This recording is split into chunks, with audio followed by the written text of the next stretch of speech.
The text message arrived with an innocuous buzz, a single vibration against the cool marble of my kitchen island. I glanced down, a smile already playing on my lips, expecting another excited message from one of my bridesmaids or a sweet check-in from my fiancé, Daniel. The air in my Miami apartment was thick with the scent of lilies and roses, a fragrant cloud of impending joy. Boxes of delicate, custom-made wedding favors were stacked in the corner, and the final seating chart, a testament to months of painstaking planning, was laid out on the dining table. Outside my floor-to-ceiling windows, Biscayne Bay glittered under the afternoon sun, a perfect, shimmering promise of the life that was about to begin. 2 days. In just 2 days, I would marry the love of my life. I picked up my phone, my smile faltering as I saw the message was from my mother. My heart gave a little flutter of anxiety, a conditioned response I'd spent years trying to unlearn. I swiped open the notification. The words were stark, typed in the cold, impersonal font of the messaging app. "We won't be coming. We're touring South America with your aunt's family. You should not be in a wedding dress anyway." I stare at the text message on my phone, reading it 3 times before the words actually sank in. Each reading was like a separate blow. The first was confusion. A joke? A mistake? My mother's English wasn't perfect, but this seemed brutally clear. The second was a wave of cold, creeping dread. They weren't coming. My parents, my 2 brothers, my sister, my abuela, none of them. The final blow, the one that shattered the fragile composure I had built around myself, was the last sentence. "You should not be in a wedding dress anyway." It was a casual, cruel twist of the knife, delivered with the chilling righteousness only my family could muster. The ground didn't just collapse beneath my feet. It had never been there at all. 2 days before my wedding. 2 days before the moment I had been planning and saving for over 2 years. My name is Emily Vargas. I'm 29 years old, a senior investment analyst at Sunspire Capital, and I had just discovered that my family had decided to abandon me on the most important day of my life. I stumbled out onto the balcony, the warm Miami air feeling suffocating. The city skyline, usually a source of comfort and pride, now seemed to mock me with its indifferent beauty. I had made this city my home 3 years ago, building a life from nothing. I had clients who trusted me with millions of dollars, colleagues who respected my expertise, and friends who had become my chosen family. But somehow, my blood family's rejection still had the power to cut deep, to reduce me to the little girl from Cartagena who was never quite good enough. The money. I sank into a patio chair, the thought hitting me with a fresh wave of nausea. I had spent nearly $30,000 to make this happen. $30,000 earned through grueling extra shifts, through every bonus I'd managed to secure, through every corner I'd cut in my own life. First-class tickets for my parents from Colombia because my father had always dreamed of it. Tickets for my 2 brothers, Marco and Leo, and my sister, Sophia. And for my grandmother, my abuela, who had never left Bogotá in her 80 years, I had booked not only her flight but also a private translator to ensure she wouldn't miss a single moment of the ceremony. I had booked them all luxury hotel suites overlooking the bay, arranged for private transportation, and coordinated with the caterers for their specific dietary needs.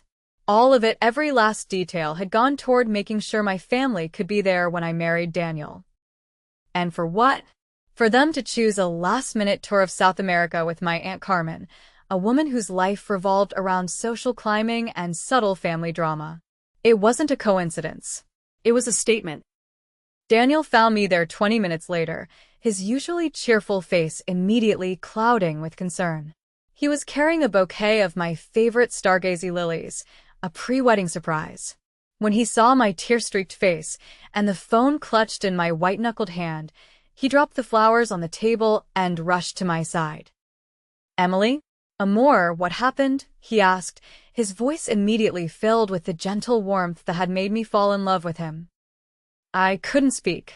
I just handed him the phone. I watched his face as he read the message.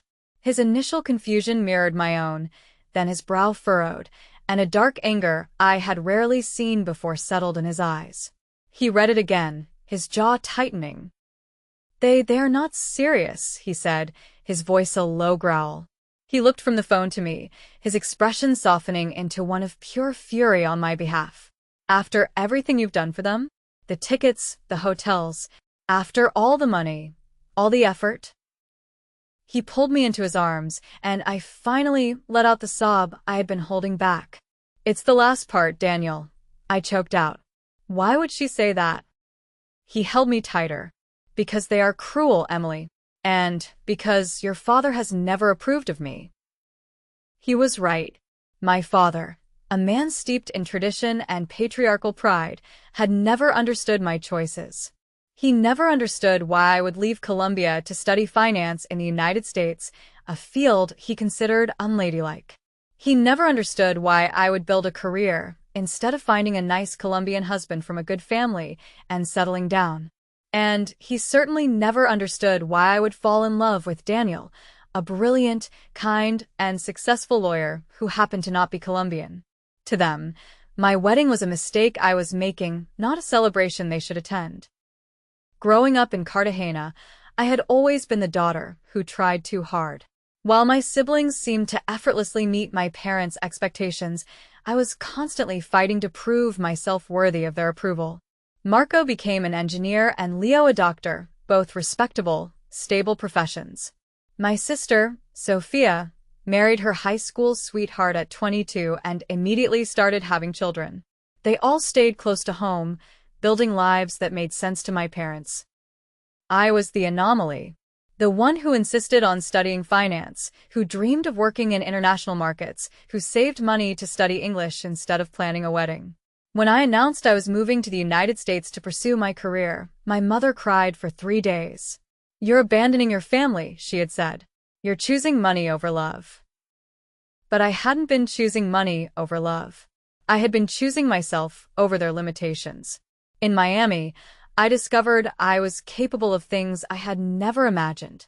Within 2 years at Sunspire Capital, I had built a client portfolio worth over $50 million. I spoke at industry conferences, advised Fortune 500 companies on Latin American investments, and earned the respect of colleagues who saw my expertise, not my accent. Daniel had been one of those colleagues initially. He was a senior partner at a prestigious law firm handling international corporate law. We met during a complex acquisition deal where his legal expertise and my financial analysis had to work in perfect harmony. He was brilliant, kind, and completely supportive of my ambitions. When he proposed last year, on a sailboat in the middle of the bay as the sun set, it felt like the universe finally made sense. My family's reaction had been predictably disappointing. During our video calls, they barely spoke to Daniel, despite his efforts to learn Spanish. My mother would ask pointed questions about his family background, his intentions, his ability to take care of me properly. My father would sit silent and disapproving, occasionally muttering comments about those Americans under his breath. The warning signs had been there all along. When I sent them the wedding invitation, my mother's first question was whether I was really sure about this. When I offered to pay for their travel, my father grudgingly accepted, but made it clear he considered it a waste of money. My sister, Sophia, had been the only one who seemed genuinely excited, calling to ask about the dress and the venue. But even she hadn't called to warn me about their South American tour plans. They had all known, I realized now. They had all decided together that my wedding wasn't worth their time, and none of them had thought I deserved the courtesy of advance notice. The cruelty of that realization was almost worse than their absence would be. The night before my wedding, I sat in my apartment going through the final head count with our wedding planner, Madison. So, we're confirming 93 guests, she said, checking her tablet, down from the original 105. Actually, make that 81, I said quietly, the words feeling like ash in my mouth.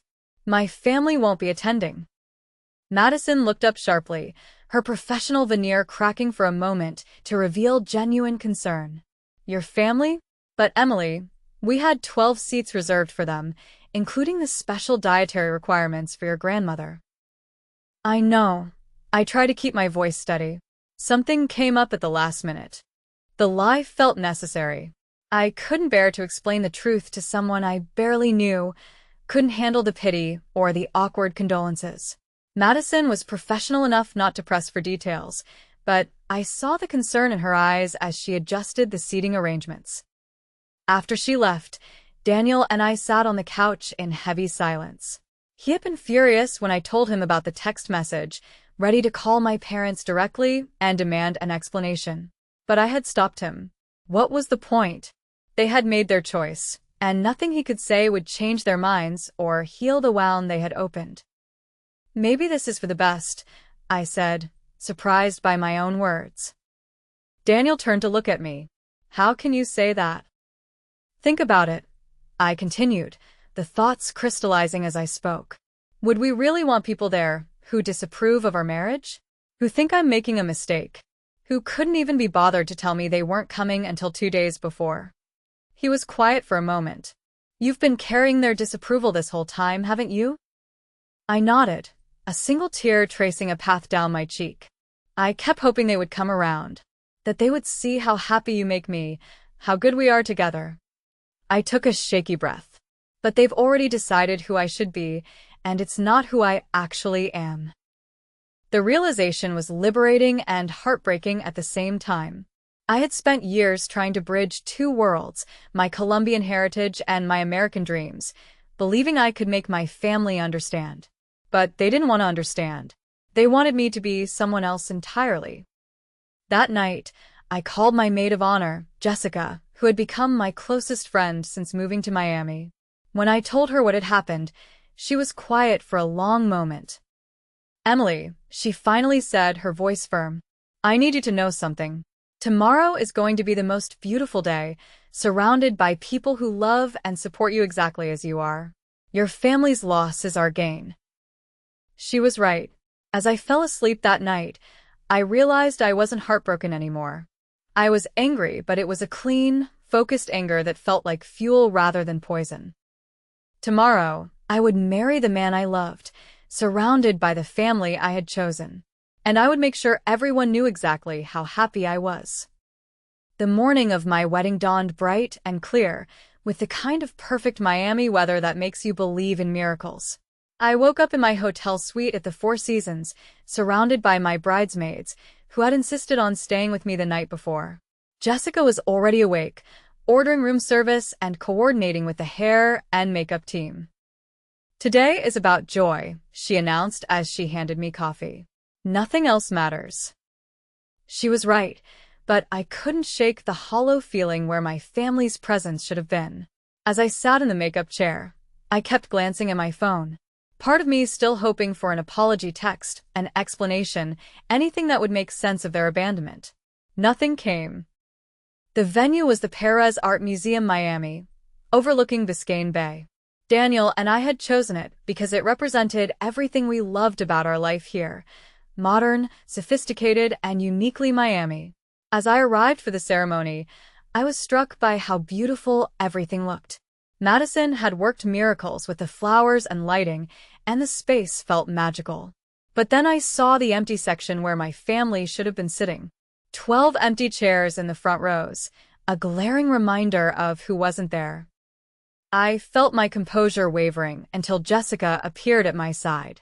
Look around, she whispered. Look at all the people who are here.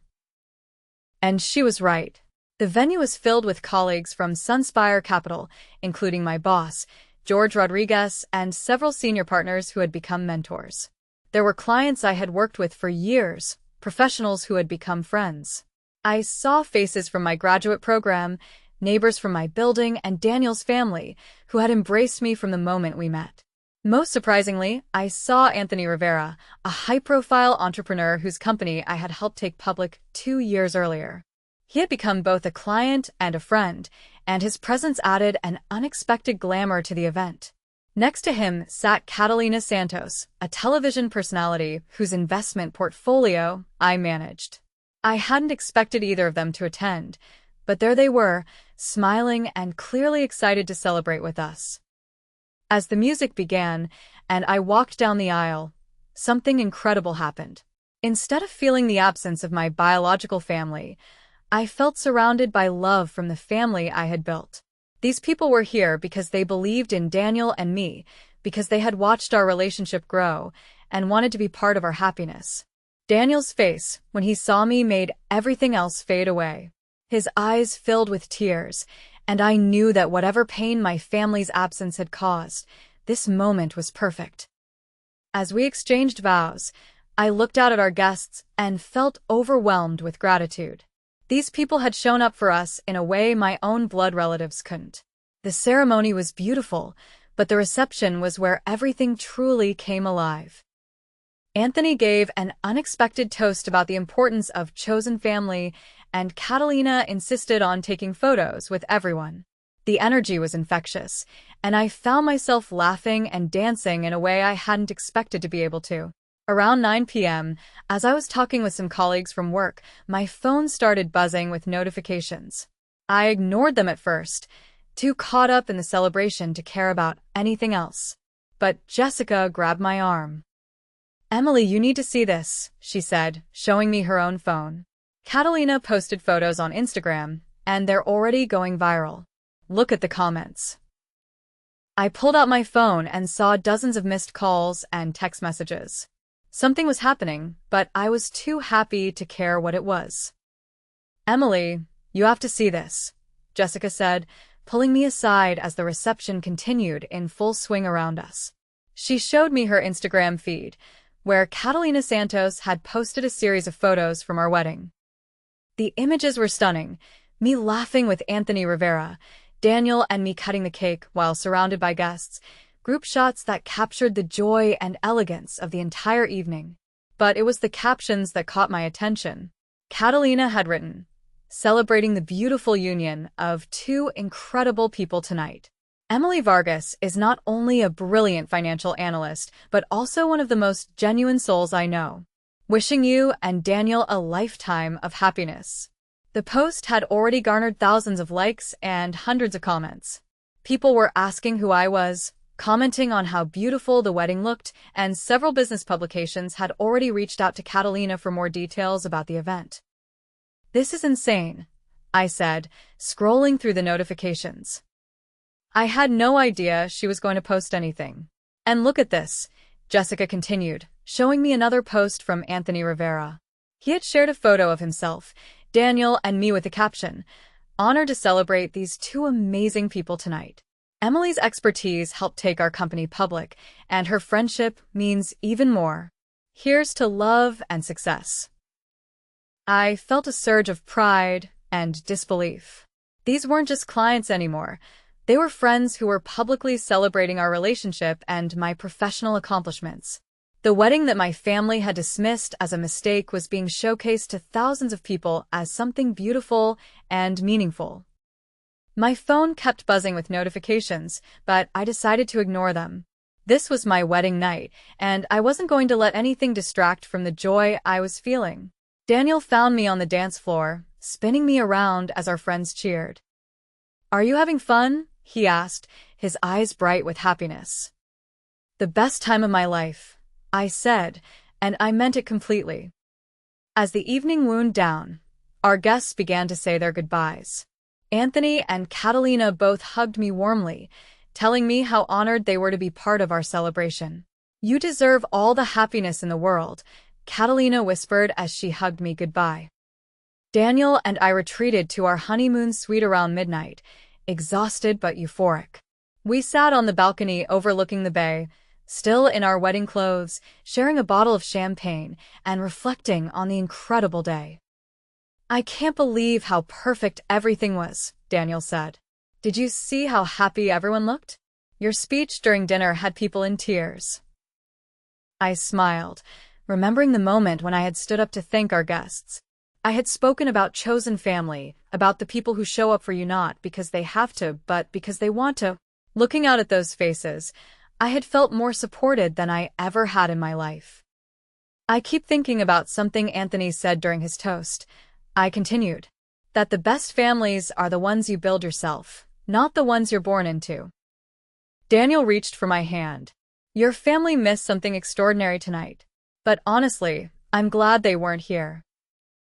"This felt like us, like our real life," I said, without any of the judgment or negativity. He was right.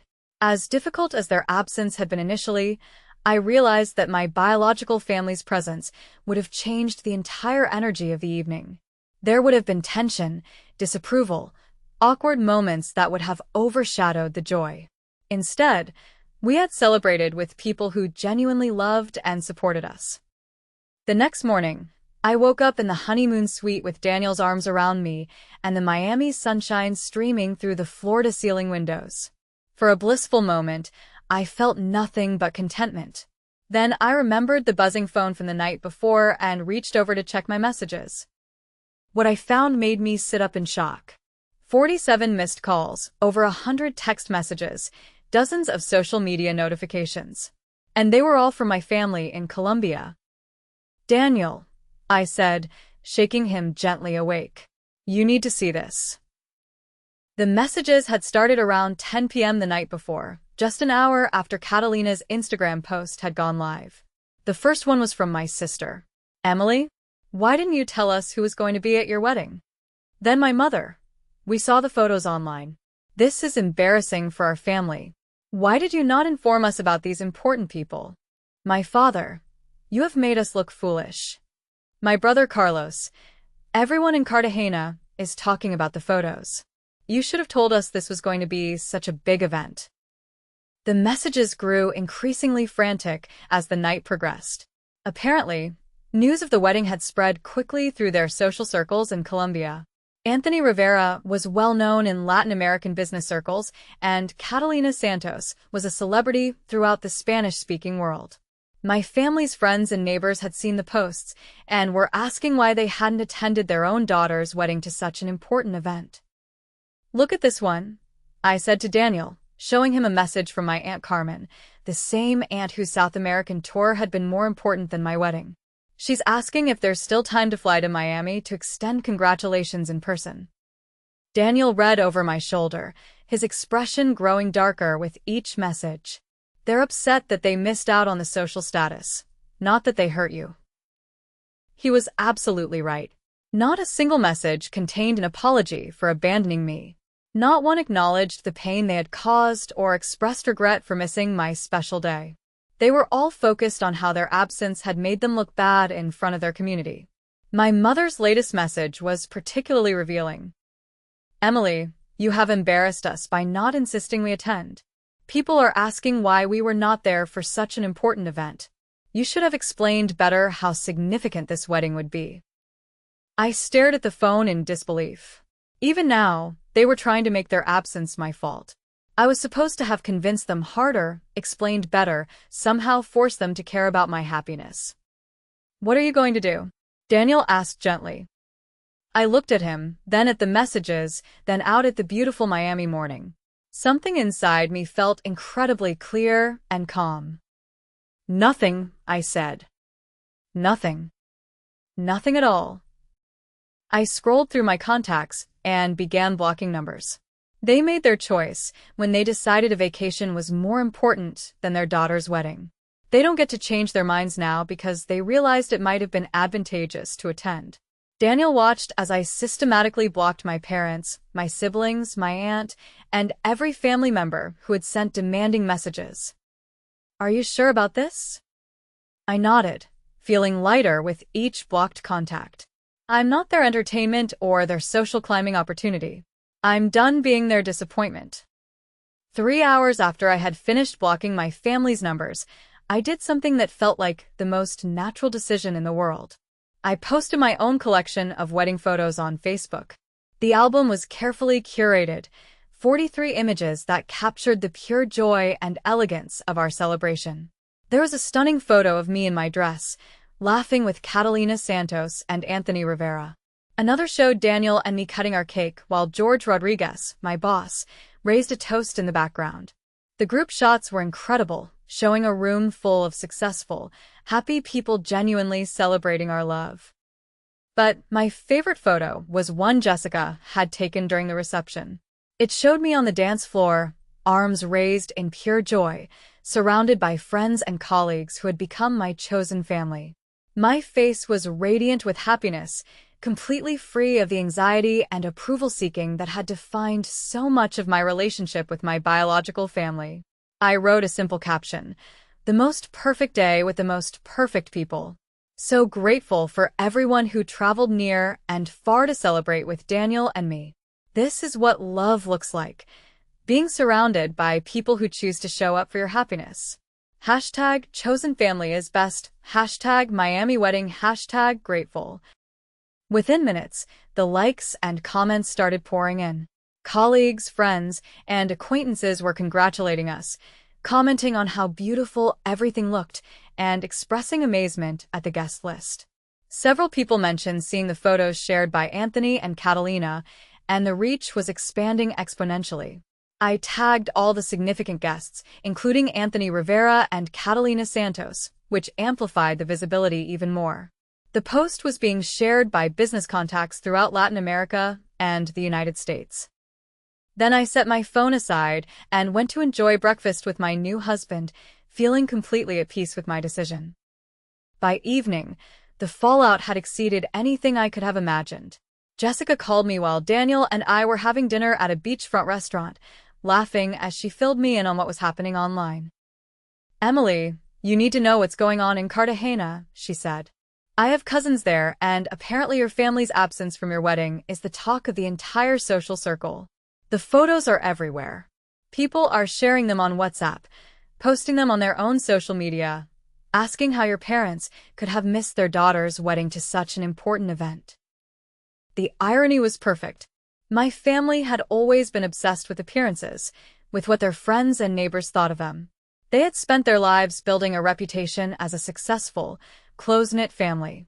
Now that carefully constructed image was crumbling because everyone could see that they had prioritized a vacation over their daughter's wedding, a wedding that had clearly been a significant social event. "It gets better," Jessica continued. "Apparently, your Aunt Carmen is getting asked pointed questions about why she thought a tour group was more important than her niece's wedding. And people are doing the math on how much money you spent on tickets they didn't use." I felt a satisfaction that was both surprising and completely justified. For years, I had worried about disappointing them, about not living up to their expectations. Now, they were experiencing the consequences of their own choices. And it had nothing to do with me seeking revenge. Their absence from a publicly celebrated event spoke for itself. "How do you feel?" Jessica asked. "Free," I said, and I meant it completely. For the first time in my life, I feel completely free. The weight of their approval was gone, forever. And I could finally focus on the life I had built. 6 months later, I stood in my corner office at Sunspire Capital, looking out at Biscayne Bay and reflecting on how dramatically my life had changed.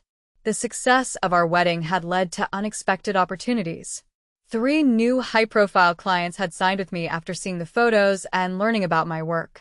Anthony Rivera had recommended me to several colleagues, and Catalina Santos had featured me in an interview about successful Latina entrepreneurs. My family had made a few more attempts to contact me through mutual friends and distant relatives, but I had remained firm in my decision.